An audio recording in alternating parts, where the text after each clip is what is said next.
యెఫ్తా గారు చేసిన మేలు మరచిపోలేదండి.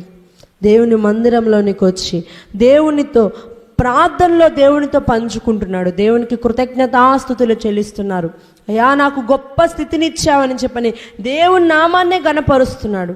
అంతేగాని ఉద్యోగం ఇచ్చాడని చెప్పని సార్లని పొగడట్లా, నాకు ఆ వస్తువు వచ్చిందని చెప్పని భర్తని పొగడట్లా, లేదు నాకు ఆ ఘనత వచ్చిందని చెప్పని ఊరి పెద్దల్ని పొగడట్లా.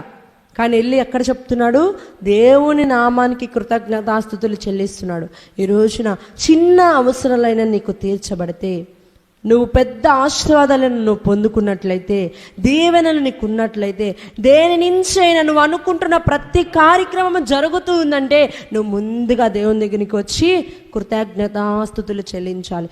లేదు నీకు ఏదైనా జరగట్లేదు అనుకో, ప్రార్థన అవసరతలు నువ్వు ప్రార్థన చేయకుండా నాకు జరిగిపోవాలంటే కుదరదు. ఇక్కడ ప్రార్థన చేయాలి, ప్రార్థన అనుభవం నీకు ఉండాలి. నీకేమైనా జరగట్లేదా? ఆశీర్వాదాలు కార్యాలు పెండింగ్ పడిపోయి ఉన్నాయా?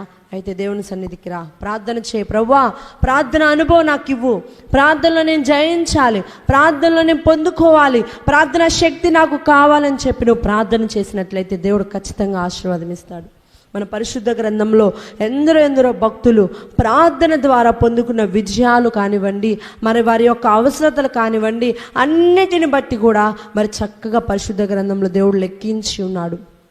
మరి నేను చక్కగా పరిశుద్ధ గ్రంథాన్ని ధ్యానించినట్లయితే ప్రతిరోజు కూడా ప్రార్థన జీవితం మనము కలిగి ఉండాలి.